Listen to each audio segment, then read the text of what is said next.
But yeah, y'all, tonight we're gonna be tasting a Dashfire. We are our special guest is Lee, the owner. So that's very cool. We've had a few owners on this, Lee, and it's always nice to get like super behind the curtain. Usually when you're working with someone or at the distiller or at the place of business, they get to know a little bit, but who knows more than you. So yeah, I'm really looking forward to working with you on tonight. So thank you for joining us. And so yeah, Dashfires, we carry their canned cocktails. A lot of y'all have seen these cocktails over the last year plus.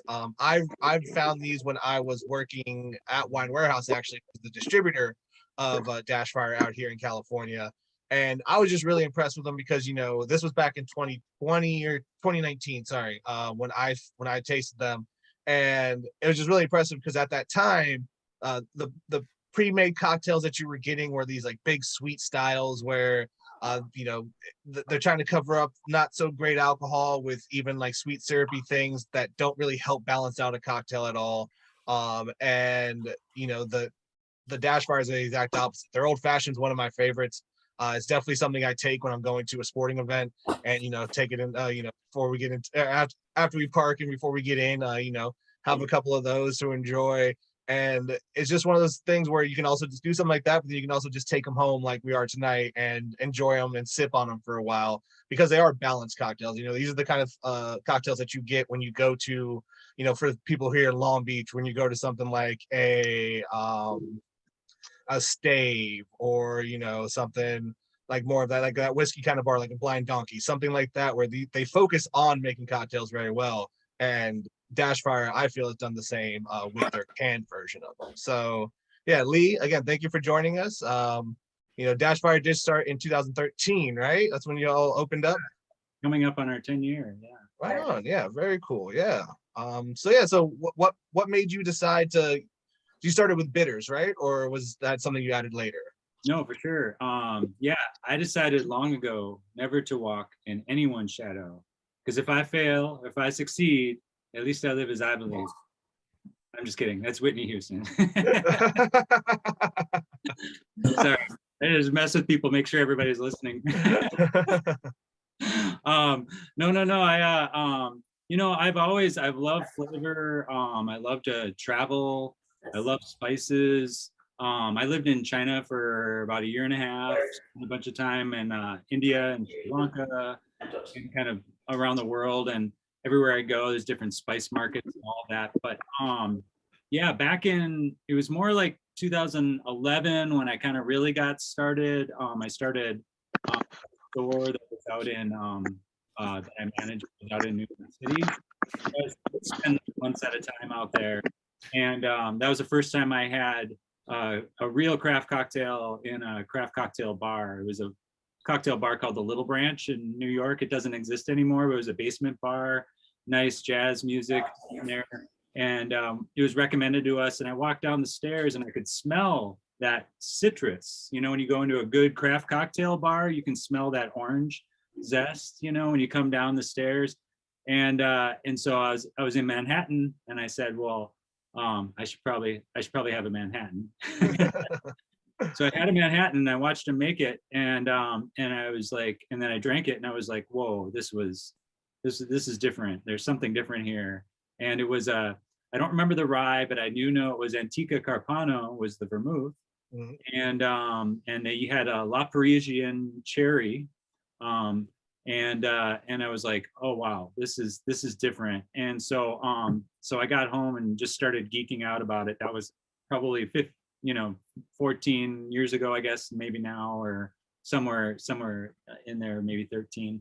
And so I started playing around and making craft cocktails, and I was just like, this is a wholly different world. And of course, New York at the time was very big on the craft cocktail scene. And even prior to that, what's really cool about the cocktail scene, a lot of people don't realize it, but Japan actually was the one that carried the torch post-prohibition and really did a lot of craft cocktail. So they mastered the martini in Japan. In fact, now you have the Japanese mixing glass, which is pretty basic in creating cocktails now.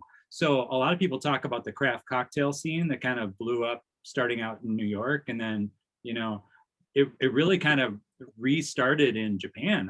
I kind of think, and and I studied it in junior high and high school, and I just kind of love the culture and stuff. So anyways, so yeah, I fell in love with craft cocktails. I started having these gigantic imbibe parties at my house. I had a oak tree, so I called it Imbibe Under the Oak, and I would pre-party with the week prior with like friends, and I would train them on how to make each of the cocktails. So they would each get a station, and we'd pick a historic cocktail, tell them the backstory behind it. You know, they would really learn the cocktail through and through. So these are pretty elevated parties, like they're and so I would do all these, and I was just like realizing that there weren't a lot of bitters out there that used whiskey as their base spirit.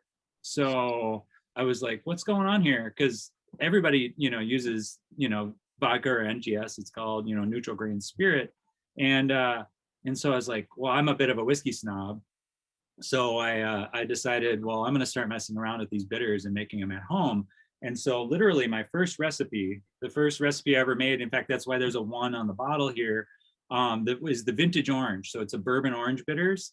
And this is what really kicked it off. I made one, this is the debut album. So 1 bitter only, it was our only product that we had at the time. And I just wanted to show that, you know, I wanted to improve on a classic with the orange bitters by using bourbon as a base and the spices, and really found that I had a really strong knack for it. Was really, really kind of blown away by it. So I just kind of kept going and realized that my understanding of flavors, I also did kind of like wedding cakes and stuff like that, like art cakes, you know, cake boss kind of stuff. So I already had a good understanding of, you know, spices and flavor and how to draw out that, you know, the flavor from the botanicals. And then with my kind of world traveling, I really enjoyed that. So that expanded obviously into the largest selection of craft bitters in the world now. We have 22 bitters total. Wow. So we Awesome, definitely yeah. we definitely know bitters. We know we've made a few cocktails too in our last decade. So a cocktail or two. So we really have made a lot of cocktails, and that's what our whole foundation is kind of built on, is this flavor and the craft and the taste of the bitters, and that kind of really building in. And I had started a separate distillery before Dashfire too, where we did all grain to glass whiskeys. So, and that was kind of my dream, was to make everything to make a Manhattan from top to bottom. So every spirit I made the first rye whiskey in Minnesota, and then I made the first vermouth in Minnesota. And then I already had the orange bitters, and then we also have cocktail cherries. So I had all of the things that make a Manhattan from top to bottom, and it all came from that one visit to the Little Branch cocktail bar in the basement, where I was like, I want to make everything from top to bottom. Wow. So it was really cool. It was a cool endeavor. We worked with local farmers on the grain and everything. And so that kind of gave me obviously a good knowledge of the base spirits and what I'm working with and how to make it taste good, but then also how to make it taste good kind of over time as well. Because bitters are macerated and they're, you're extracting flavors out to kind of hold them in for a long period of time. And and that's one thing I also noticed too. Back when we started, we're coming up on like three years in these cans with these cocktails here. And so we were pretty early in the whole canned cocktail craze. Sure, yeah. And it was interesting because so many canned cocktails at the time were really bad. There a lot of alcopops and that kind of thing. And I like my drinks strong. I was always like, why are they all so low? Yeah. So we really wanted to kind of show off what we could do.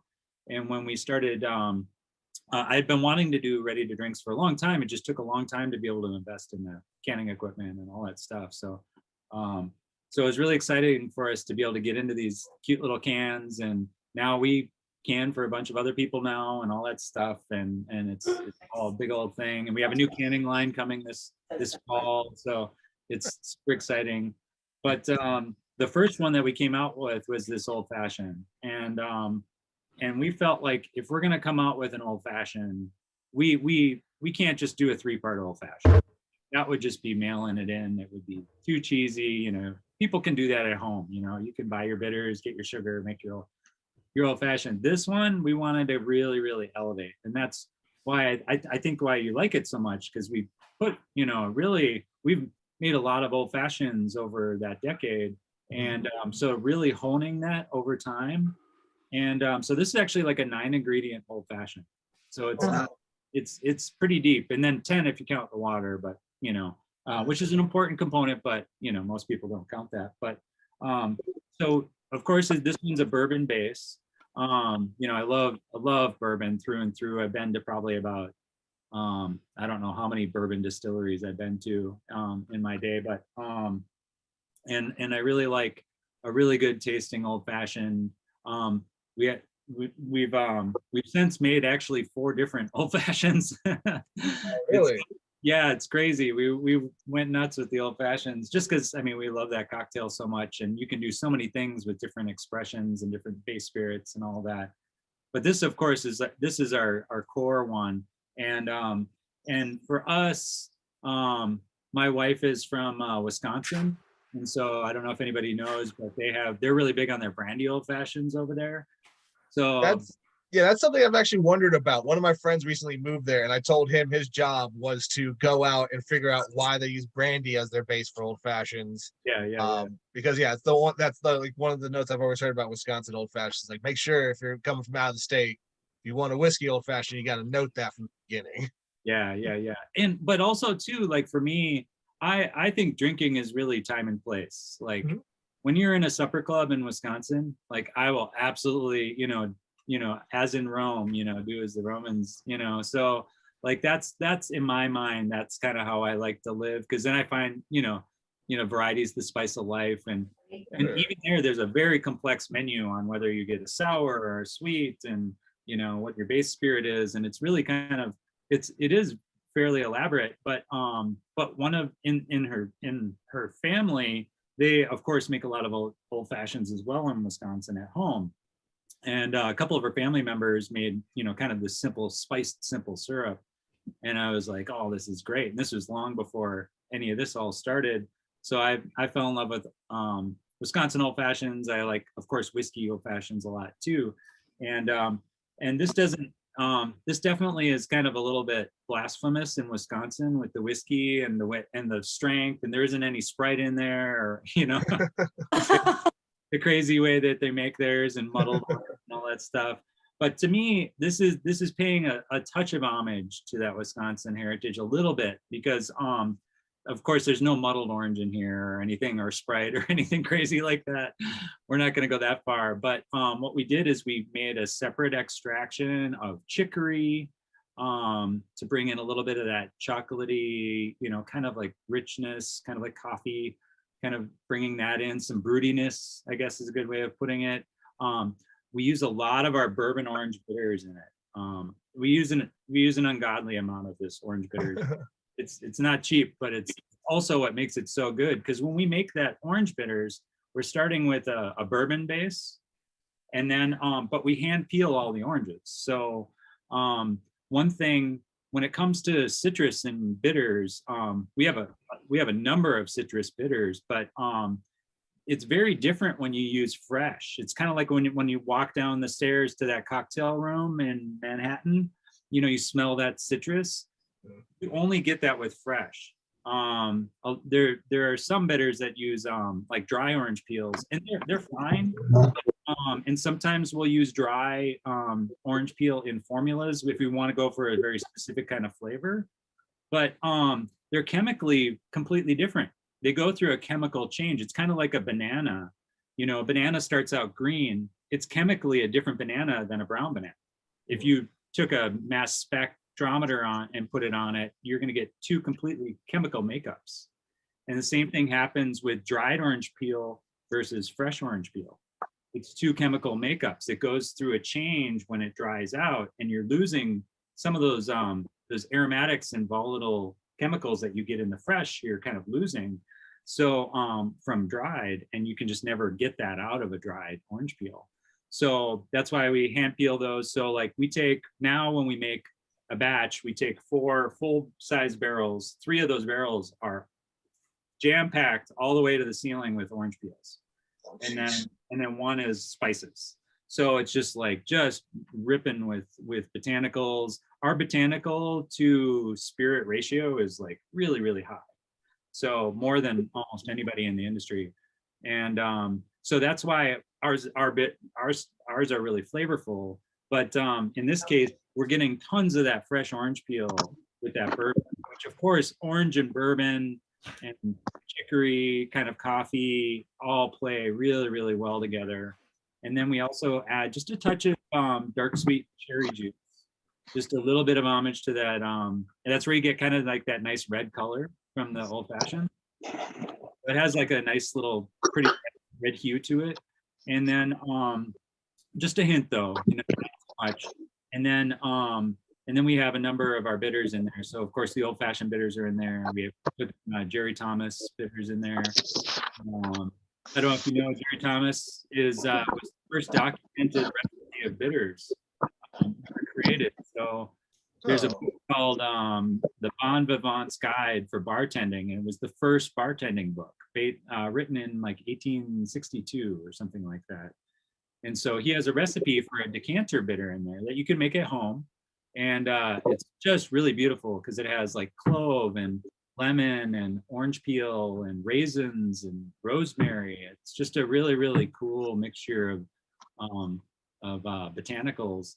And so that's one of the other bitters we use in there. And just a little bit of star anise too, to kind of bring in that kind of grown-up taste profile, I call it, you know, that aromatic.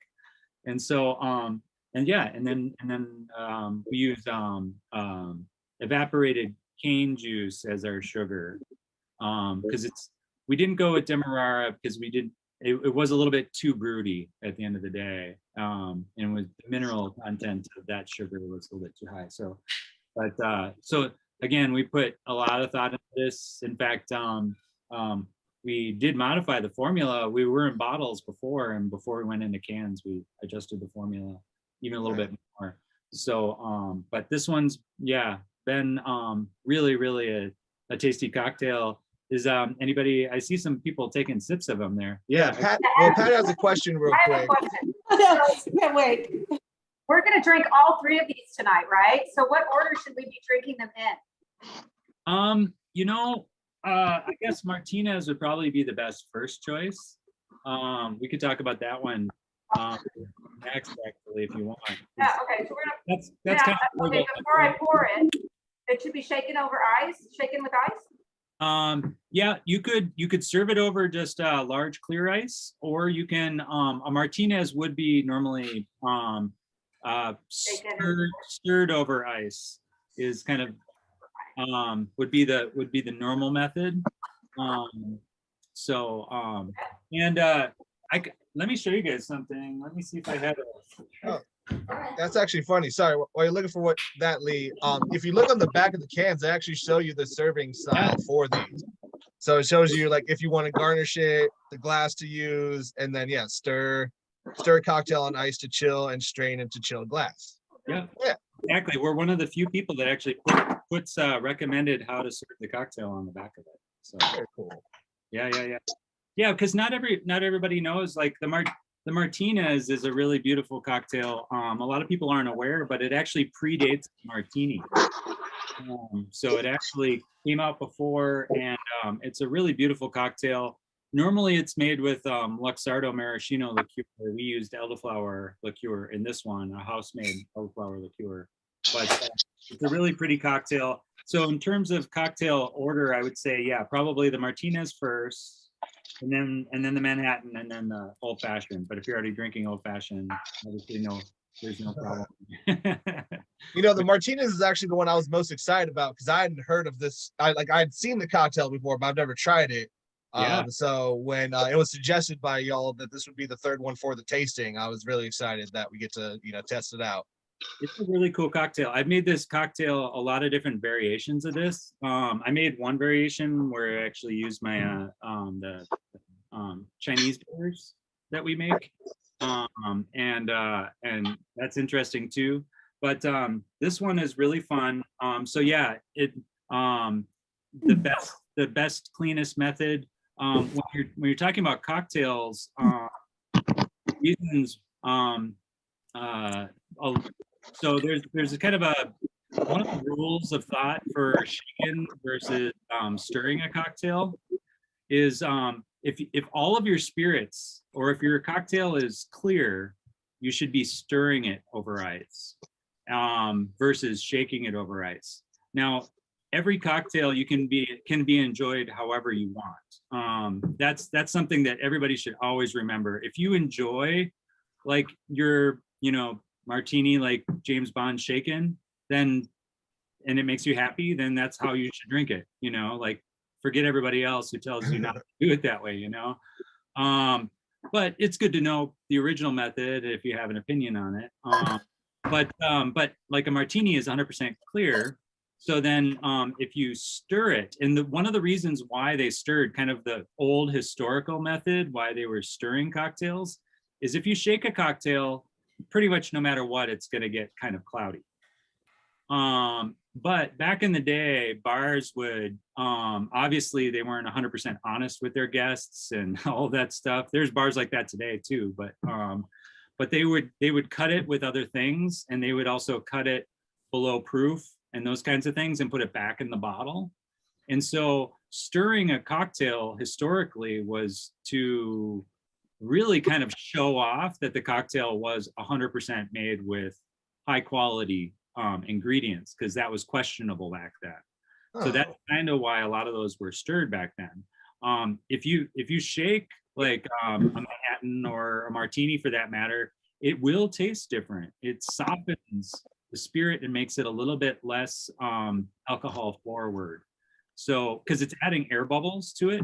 In fact, Japanese mixologists, they have a 3-point shake technique where they go out, like this.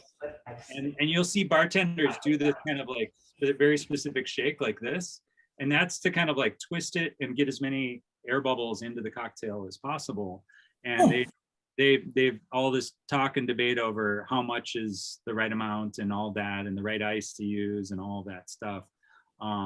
But that's kind of the big difference. So if you have a cocktail that's got like juices or cream or egg or any of that, that would always be shaken basically.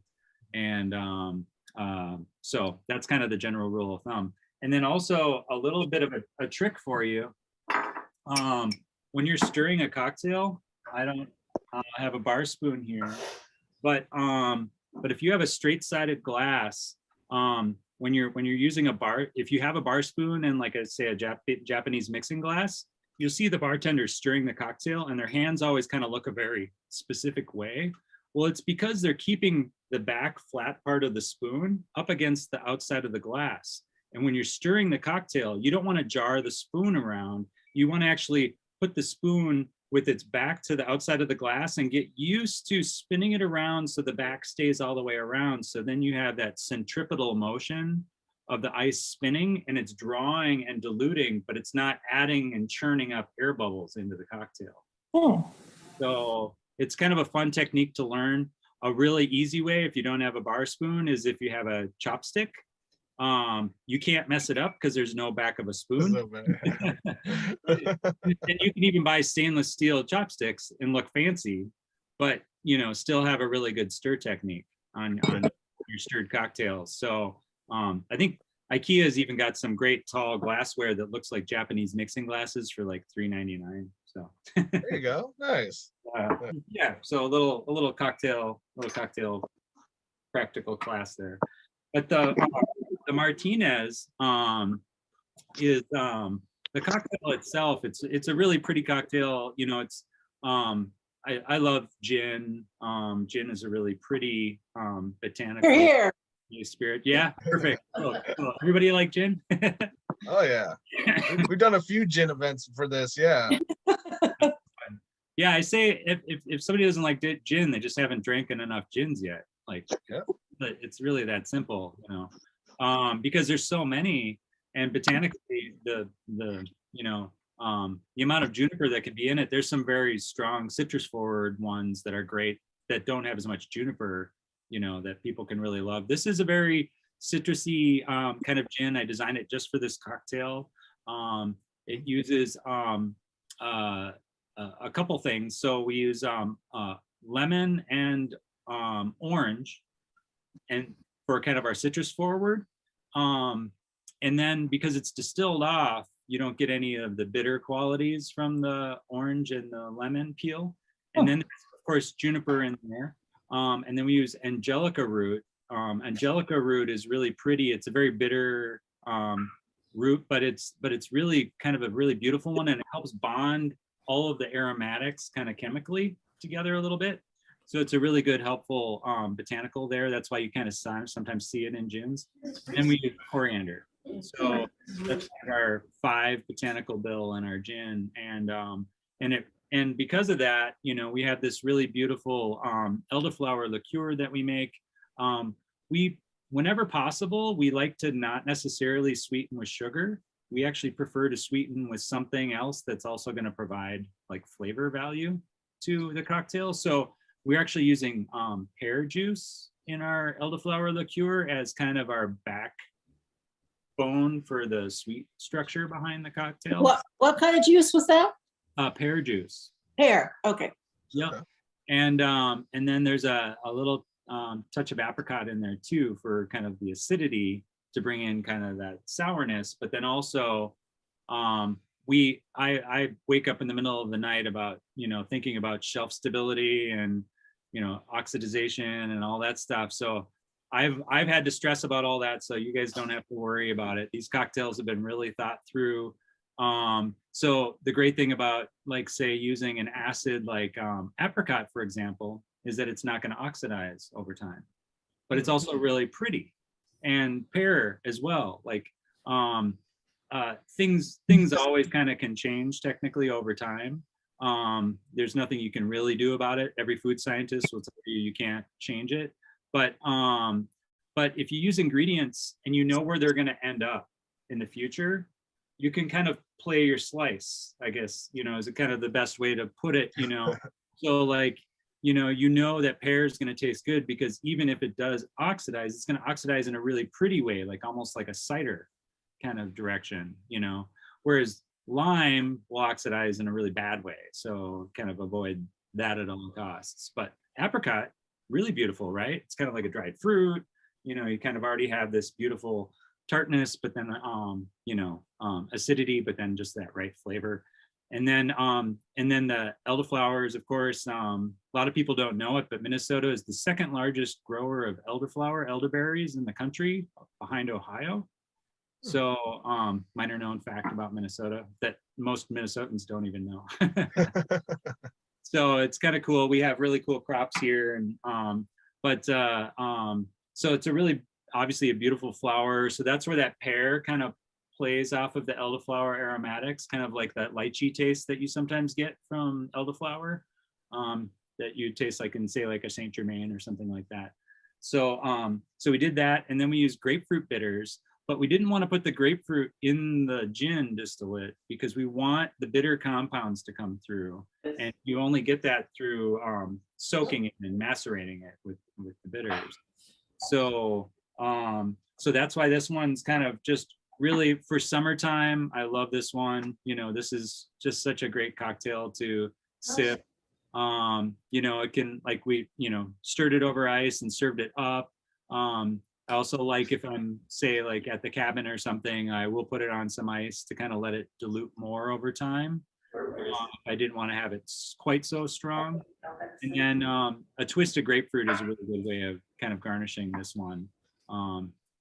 And one of the things you could do when you're twisting, you can, of course, you know, spritz it on the glass, but you can just rub it on the top of the rim too. And then every time you go up to grab a drink, you'll get this great aroma.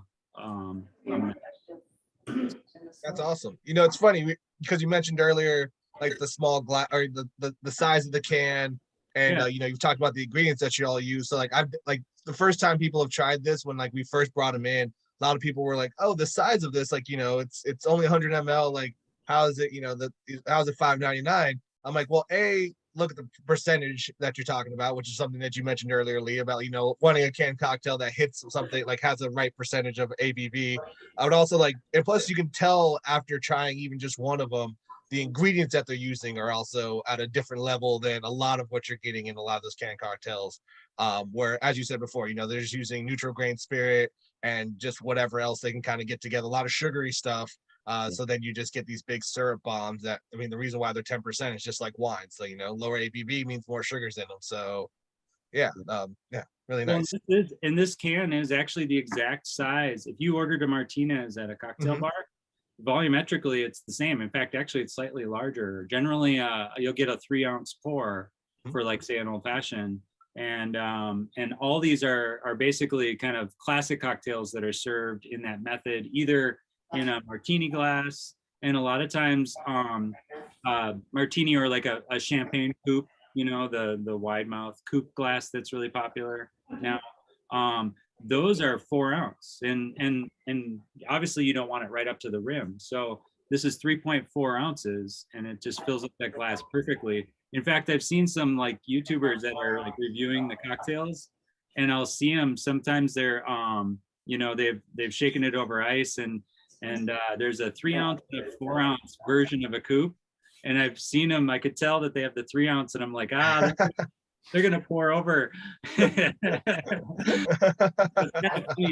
feels like it's not a lot, but it's actually the exact size you get at a cocktail bar. So $5.99 versus what you're getting at a cocktail bar, you know, is definitely on par.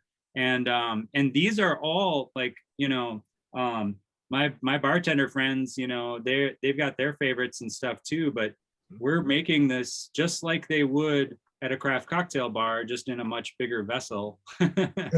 You know, when we do it, and it's only 500 gallons is our batch size, but we think about this. In fact, we have more limitations than bartenders do, because they don't have to worry about the oxidization. They can squeeze lime juice, put it right into a cocktail, and go straight into it.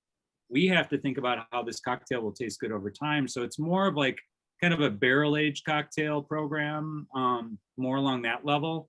And bartenders, when they do, like, say, a barrel aged cocktail in their restaurant or bar, they have to really, really think about that cocktail and be very careful with it. So, and the nice thing about the batch sizes that we're doing is we make micro adjustments on, you know, fractions of pounds and stuff like that, which translates into, like, really, really minor adjustments.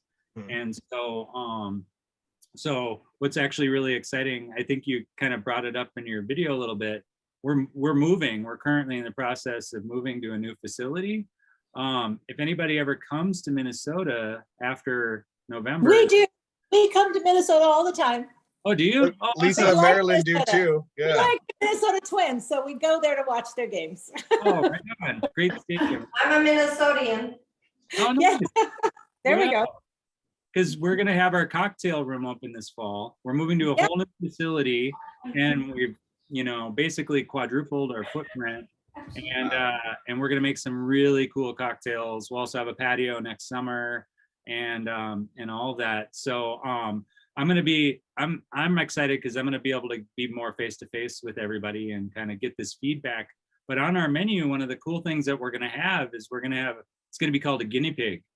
So you get to be a guinea pig, and a cocktail that we're working on for a product that will eventually reach its way to the shelves.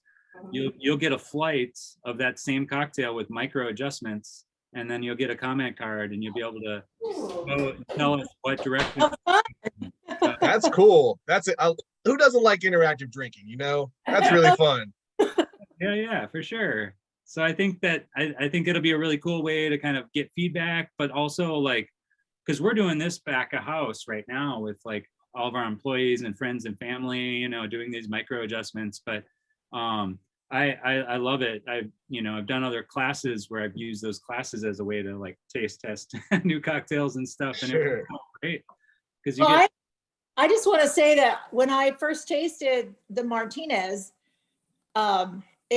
it was amazing that it's out of a can, because out of a can you think, you get watered down. It's not really hefty.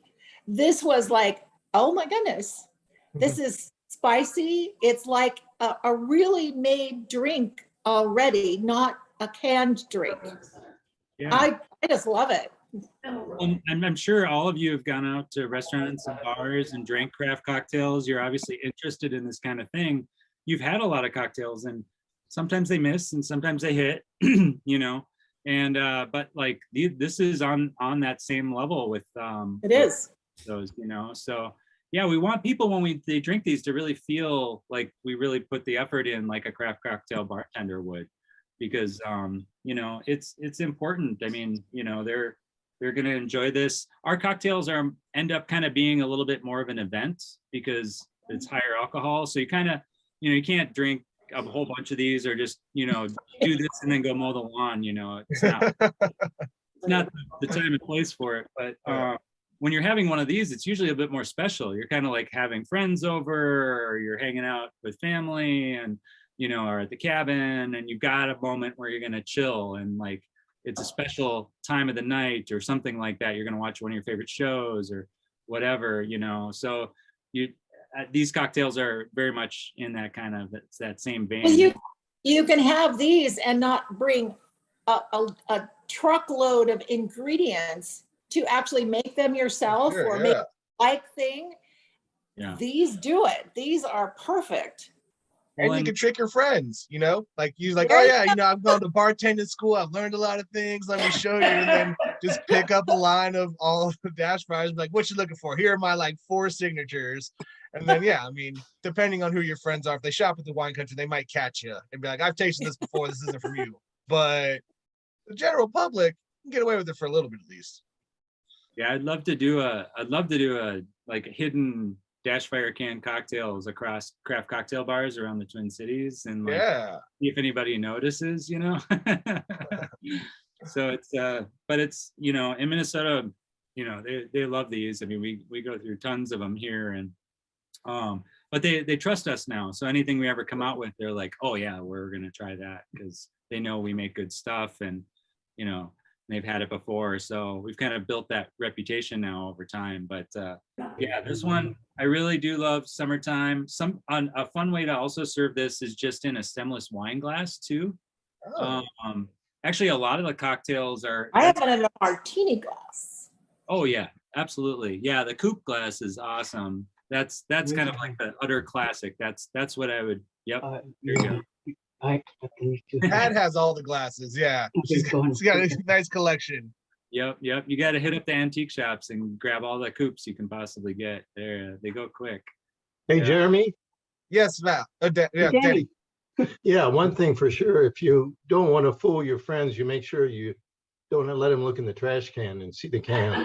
There you go. Well, yeah, I mean, you know, if you're gonna go through the process of lying to your friends, you got to be elaborate about it. You can't just like, you know, you got to be really tricky. Yeah, exactly. You got to come out with sweat on your eyebrow. Yeah. Put some old empty bottles in there, then they really will be impressed. There you go. Yeah, but wouldn't it be fun to bring out the cans at the end of the night? Yeah. Right. Yeah, exactly. Good proof. Be like, you all thought this was me, but look how delicious these cans are. Yes. Not new. Yep.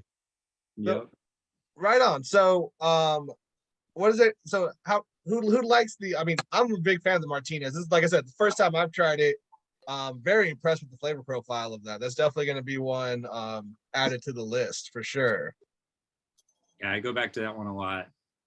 That's nice.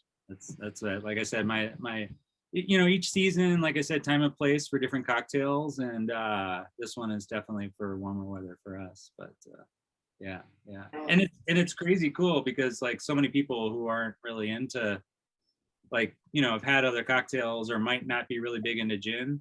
Still, I wanted to make something that worked for them too, so it doesn't overpower on that gin, but it's still there. Like you can tell it's present. So yeah. And So gin and what's our cherry. next cocktail? Oh, sorry. Go ahead, Deborah.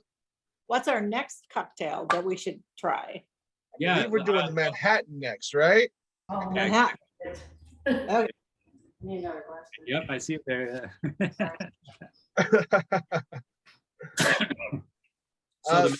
Yeah, go ahead, Lee. What's up with the Manhattan? Sure. So, like I said, the Manhattan was kind of what started it for me, right? So when I was at that little branch, ordered that first craft cocktail, really kind of saw what it was, and So for me, Manhattan is like it is my favorite cocktail. I think for me, it's what kind of started everything, and so it's really important to me. But at the same time, I've had a lot of Manhattans and I've drank a lot over time in terms of like really good craft cocktails, made a lot of cocktails.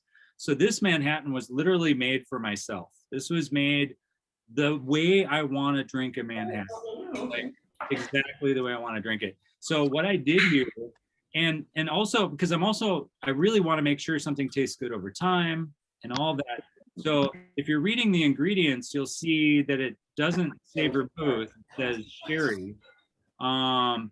Technically, that's true, and it's also kind of not. So the government kind of doesn't allow us to put the statement on there of what we actually really did. So what we did with this, have you had Antica Carpano vermouth? It's really good. It's kind of like the classic one. It's kind of a little bit more vanilla forward. It's a really tasty, comes in a tube sometimes. Really nice vermouth. It's great even just for sipping. So my goal was I wanted to essentially kind of create an Antica Carpano for this because that's kind of was my favorite one for a Manhattan. And of course, using rye as the spirit, you know, the classic spirit in here. So what I did is it's sherry technically, but again, I'm thinking about how this cocktail will taste over time. So some people actually make Manhattans and bottle them and can them. And they actually just use vermouth, which actually is a little dangerous because it still grows bitter over time. So vermouth, as some of you might, you know, now know, because of course craft cocktails have, you know, use a lot of vermouth and stuff. They need to be refrigerated. They're kind of like a fresh bottle of wine, and that's why vermouth has always had such a bad name. It goes bad quickly, like a wine bottle does. You can put it in the fridge for maybe a month and get away with it, but it oxidizes over time. Well, I didn't want my cocktail to be oxidized, but I still wanted to have that nice, rich taste. So what I did is I started with a cream sherry, and then I macerated all of my vermouth botanicals, my own botanical blend, for my vermouth, and then combine that. And because I used a cream sherry, I get the really beautiful raisin quality that and raisin sweetness you get from like a good sweet sherry. But then I also got all my strong botanicals. I even used rye in this vermouth. So it's like rye on top of rye when I proofed up the spirit instead of using a brandy there, just because I wanted to, because I like my whiskey. But in there's really beautiful botanicals, like rhubarb root. That gives that quintessential kind of taste. And then we use fig, which is kind of, you know, that's kind of bringing in some of that sweetness as well, and has that really beautiful kind of lasting taste. But then we use cascara, and cascara is a really beautiful botanical. It's the cherry on the outside of the coffee bean. So if you see a coffee bean, it looks kind of like bright red. And what they do is they pull that sheath off of the coffee bean, separate that out, and then they dry out the coffee bean. So that outer shell is the cherry of the coffee bean. So of course that cherry, it's very thin skinned, but it's really pretty because of course it has tastes from the coffee, but it has like a little bit of a cacao nature to it. And it's really pretty. Plus it has even just like a little touch of, I mean, not a lot, but a touch of caffeine in there. And it's a really cool botanical. So that's kind of was the heart of mine, and kind of creating this kind of, you know, and a touch of vanilla, you know, to kind of bring in that Antica Carpano. So it was really kind of creating a killer vermouth, and then working with, you know, our bitters to kind of elevate it as well. And there, Jerry Thomas is kind of, again, the one I mentioned before was kind of the one we used there to kind of really bring in some beautiful tastes and flavors there. But yeah, this Manhattan with the fig, of course, you know, fig really complements, you know, Manhattan taste profiles. And so he's mission fig in there, and just really, really pretty and really, really tasty. So it's how I want to drink a Manhattan when I drink it. I like kind of a slightly decadent Manhattans, because of course if you didn't want to have that decadence, you might go with kind of more like just a a normal whiskey old fashioned, you know. This is Hey, if you add a little bit Lee, more. Yeah. Lee, the other day when we were in the wine country picking up our supply, I was mentioning to Jeremy, and he agreed with me that Manhattan is a great, great cocktail to go with a big steak dinner. Oh, yeah, for sure. And You then know, with the bitters and then the vermouth and all that, you're getting help with the digestion too. Because Yes. yeah. yeah, it's beautiful. Oh, it is. Tasty and good for you. That's important. Yeah. Remember that. There Yeah. you go. That's a good way to look at it. Yeah. But yeah, no, I love the fig note in this because yeah, it's like a very different or you know, it's a different profile on a Manhattan where so usually it's like that darker cherry, kind of darker barky or bark note to it. But yeah, that fig really, I mean, fig's one of my favorite fruits. It's something we grow up in our family. Like people have fig trees, so it's just what yeah, that was one of the things I definitely noted when I first tried the Manhattan for a while ago. Was that like really nice like fig note in there? Yeah, and that's kind of something you would see on a craft cocktail menu, right? Like Yeah. the Scara Manhattan. It's a unique spin. We're the only ones that make it, you know, and that's the fun thing about craft cocktails. Like I'm friends with micro distillers all over the country and well, the world actually for that matter. But it's just so cool to see what everybody's making nowadays and all the creativity that people are doing. And it's really cool to see that people are now starting to put more quality into cans and stuff. So, but this is, you know, it is again like a craft cocktail menu, like you would expect to see. Oh, look at there's this unique ingredients on that cocktail menu, and that's why we have the full offering we do because it's kind of like designed to be like a craft cocktail menu with everything all together. Mhm. So, Great. yeah.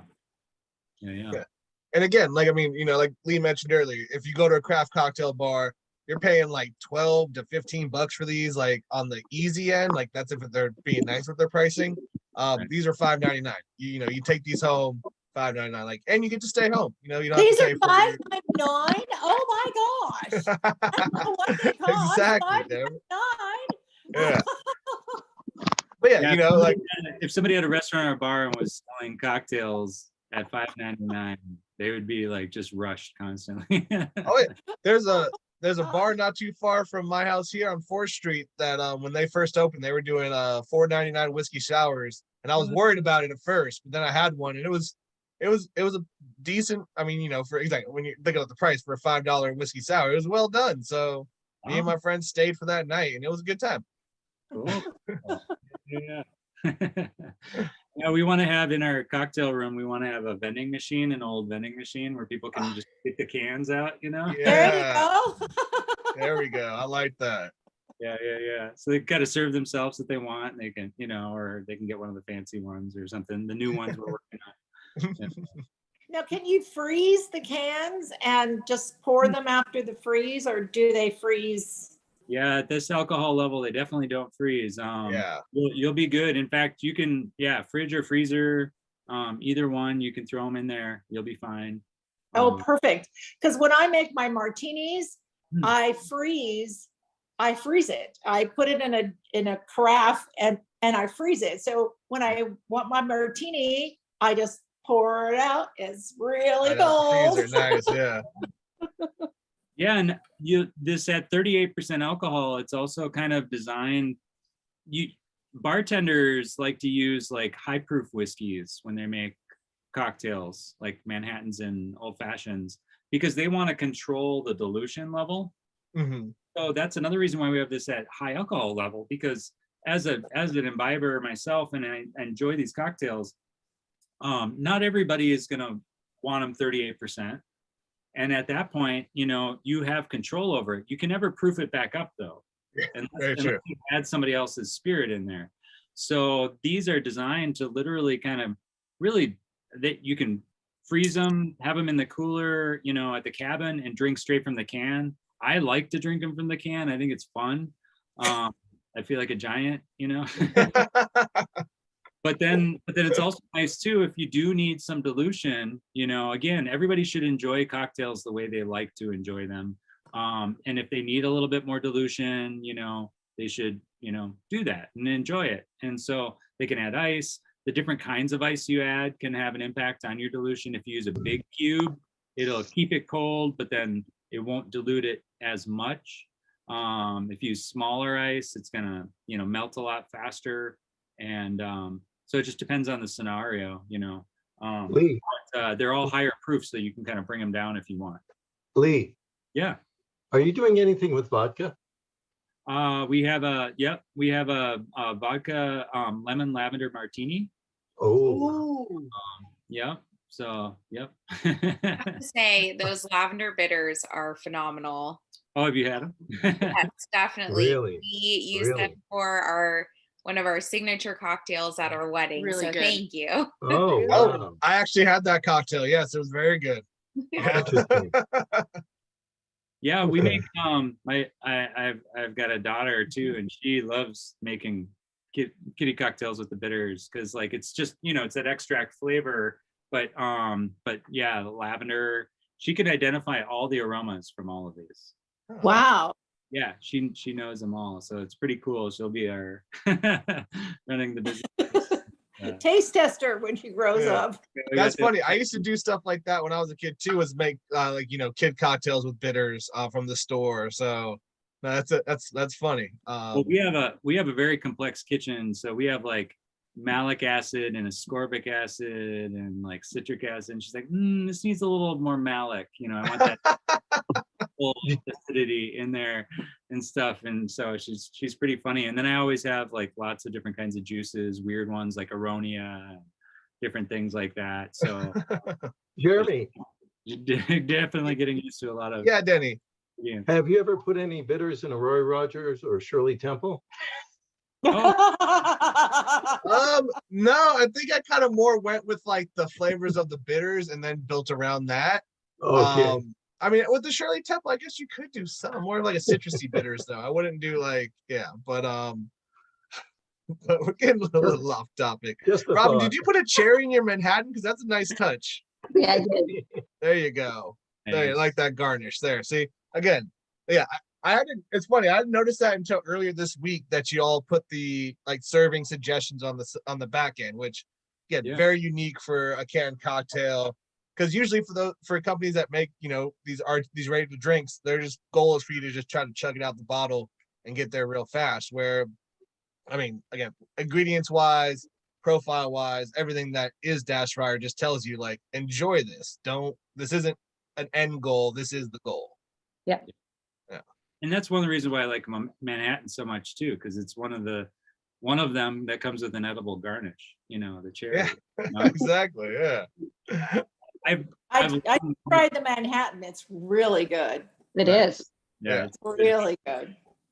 yeah, and it's we even actually make cherries as well, even cocktail cherries. But I've been wanting to make like a whole line of like other edible like garnishes, like spiced apple and like Yeah, that's the trouble with Mai Tais. You can't eat the umbrella. right. Or the flamingo.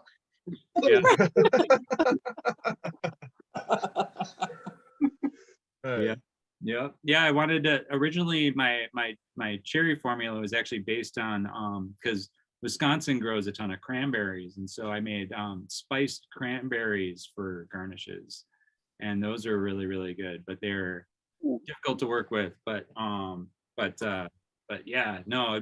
And I also have a really cool recipe for a golden cherry that has I haven't made or produced these yet. I've made them myself, but that is grapefruit and cardamom. And so you have this really beautiful like a summertime like Manhattan cherry. Like use like a Cokie Americano instead. Yeah. Make a nice, bright summertime Manhattan. 'Cause Nice. you can drink Manhattans all year, in my opinion. Yeah. Nice. Right on. All right, so I think we have one more. I know we have one more left, but yeah. So the old fashioned is the last one of the three we have. Lee was talking about this a little earlier, but yeah. So this was the first one I had from Dashfire, and this was when I tried it. I was just like, whoa, because at the time, again, a lot of the stuff I was trying, especially with the whiskey ones, were like sweet whiskey cocktails, and whiskey itself overall can be sweet. I don't see why a lot of companies need to add more sugar to their whiskey RTDs. One thing that I don't like is that the sugar overpowers the greatness of the drink. Yes. And this old fashioned is great. Exactly. Yeah. I mean, Deborah said it quicker than I did, but yeah, like when I remember when I tasted it the first time, I was just like, wow. I mean, you know, you mentioned the citrus peel, how much citrus peel you guys, or orange peel you guys put into this. That was one of the first things I was like, I've never had a canned cocktail or a ready to drink cocktail that was so vibrant with citrus flavors that didn't seem artificial. And I mean, it makes sense because these aren't artificial. These are real orange peels that are going into this.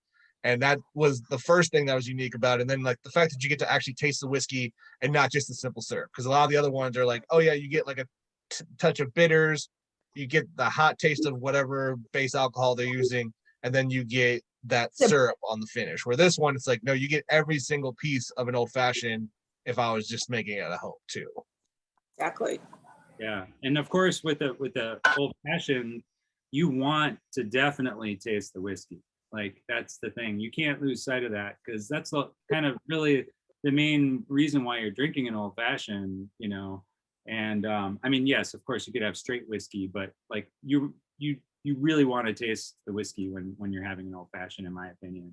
So it even wants to have just a little bit of a nice little bite there, you know, from the base, from that spirit, you know, so that it really kind of sits there. But yeah, you can't overpower it. You really gotta it takes some time to kind of really get it right in that spot, you know. And and you're right too, like there are with a lot of those with a lot of the ready to drinks, I can taste it right away because I've even done flavor design for other people. There's other big brands, national brands that have had us redesign their stuff because they're like, our stuff tastes like garbage. Can you make this taste good? Yeah. And I'm like, yeah, it's not hard. You just use good stuff. Like, you know, don't use, you know, essential oils and extracts and try to fake it. Like, you know, the real thing, and it will feel genuine. And yeah. I mean, it's just like cooking.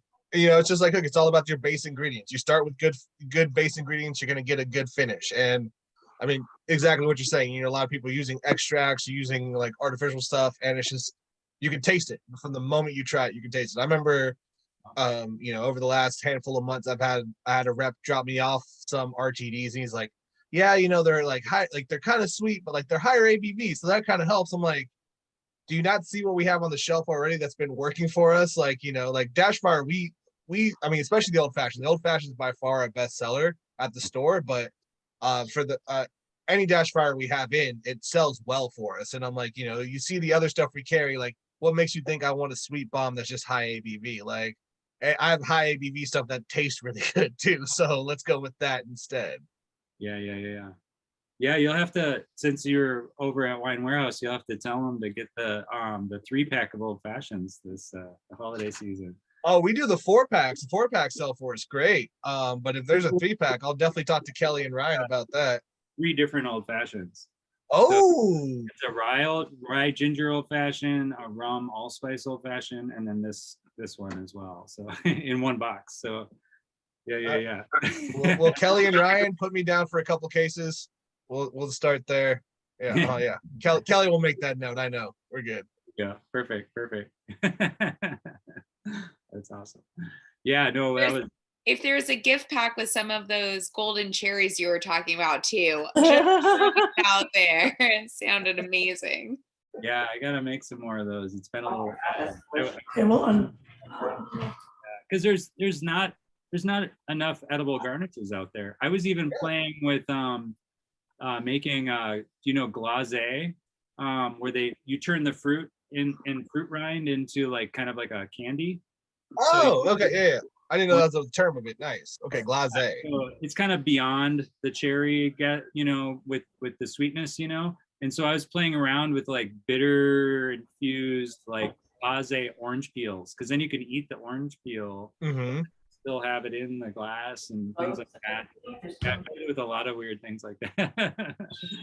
Yeah, we have some dehydrated pills at the store that we kind of use. Like I say, those are edible too, because yeah, you leave them in the drink.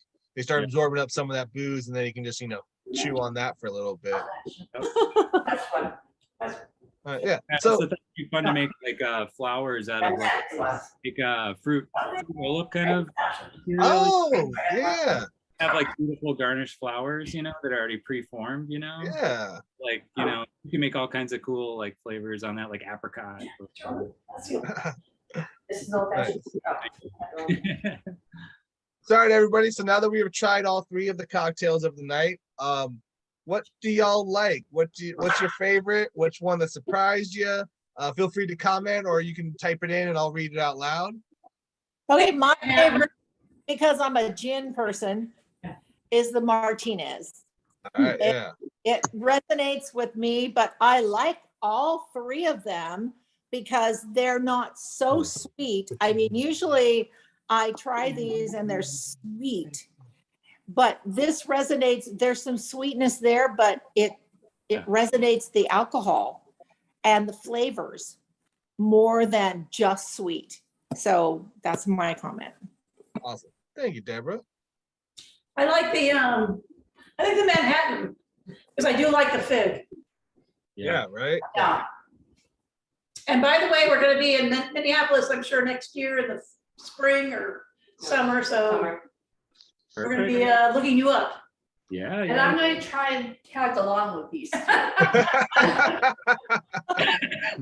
we do a Oda vacation. We do North Dakota, South Dakota, Minnesota. So we do the Odas. Cool. The Otis. 2 distilleries that are back to back, so we're right behind another distillery, so you'll be set. Oh, there you go. You got an afternoon set there, ladies. There you go. Yeah, we'll be there. Yeah, well, check it out. Yep. Perfect. Right on, y'all. Let's see. Kelly says a Martinez for me, old fashioned for Lindsay. That makes sense. Lindsay's an old fashioned individual, so I can see that. Yeah, it's great. Now it means she won't drink all the Martinez ones. That's all for you. So what do you have at the store? Send the Martinez to me. Which ones do you have at the store? We have all 3 of these, so all 3 are available at the store. Yeah. So as usual, for any of these events that we do, you all will get 10% off for supporting us, for supporting Dashfire. Next time you're in the store, you can pick up any of the 3 individuals, or like I said, we also have the old fashioned 4-packs. So let me see. Wisconsin old fashioned will be the key term that you need to tell. That's your promo code is Wisconsin old fashioned.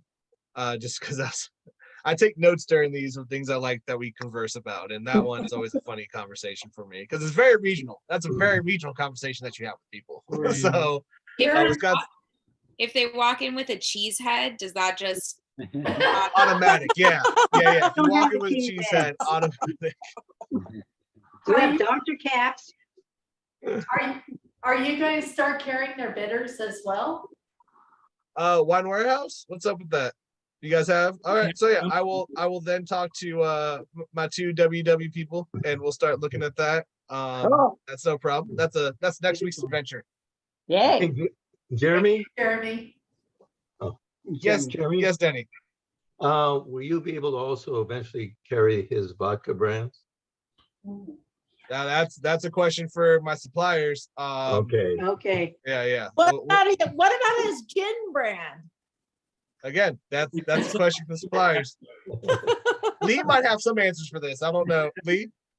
Well, I think the martini, the lemon lavender martini is available in that market. So that's one that maybe might be able to help you with. But that we don't have a separate gin.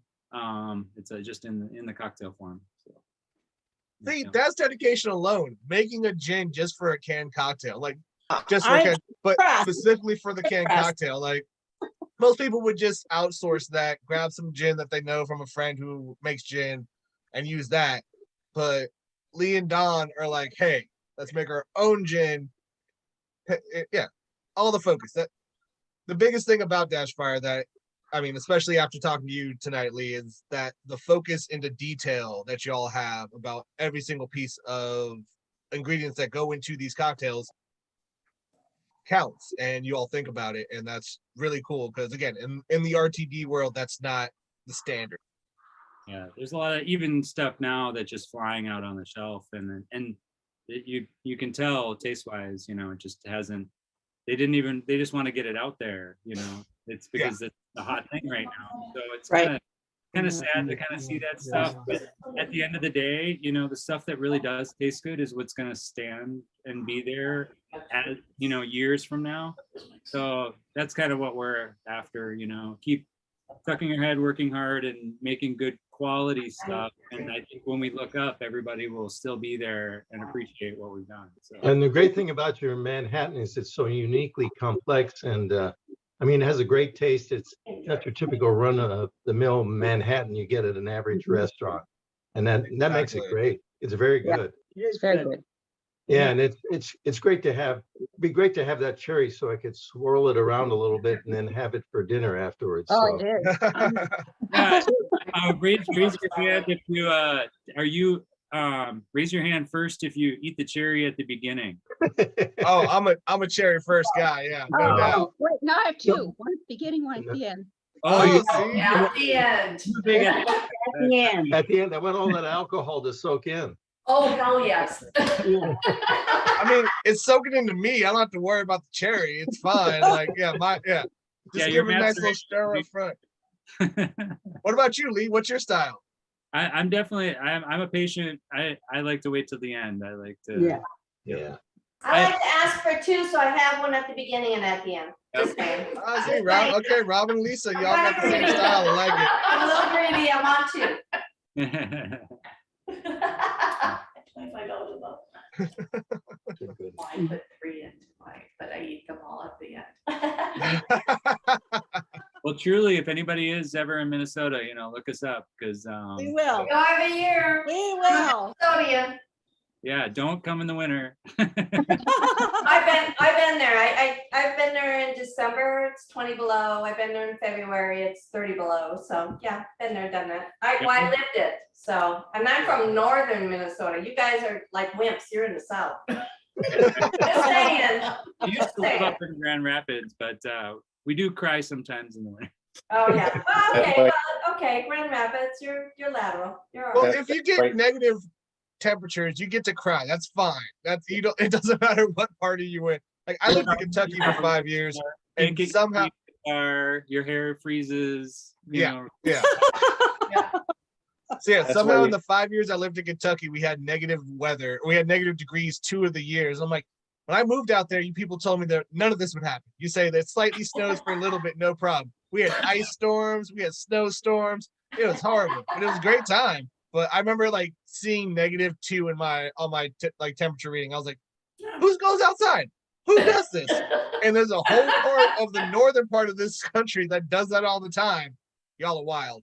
Well, this is why you need canned cocktails. Yeah, what we do is we go into the distillery and we make stuff. Exactly. Yeah, there you go. In my youth, schnapps was my life. But see, this is high school, people. This is high school. You can totally, because of how small these are, you can totally just like stack these outside when it's snowing. And so when you have to leave, shake one up, power yourself up with some heat on the inside, and then get out. When we were on the lake in the fish houses, that's where we had an outside cooler, bud. Yeah, exactly. Yeah. Cooler. Everything's a cooler. Upstairs, I just crack the door that goes into the storage area, which isn't heated, and that's where I keep my beer and my drinks up in the TV room when I want. And Easter, I had an Instagram post where I was like, you know, pissed off at the Easter Bunny because it snowed in Minnesota at Easter. So I was like, take that, Easter Bunny, and I had a Manhattan sitting in my Adirondack chair in the snow. That's good. You Californians have no idea, really. You Oh, really yeah, don't. no. We have no, You have no clue. I wish I had no idea. We're spoiled. Yeah. I mean, I live in Northern California and we have no idea. No. yeah, Deborah's like right up next to Tahoe, so she kind of knows, but yeah, still not the same. It's a different kind of No ball game. idea. Different No kind of idea. ball game in the Midwest there.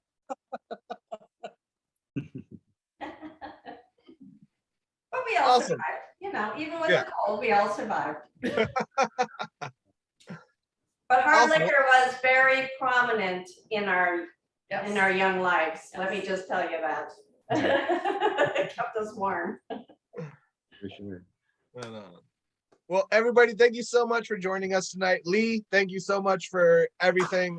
This was a really good lesson in what makes the difference in canned cocktails, and it's the effort and the care. And you all at Dashfire put in all the effort and all the care, and each of these cocktails is a great example of that.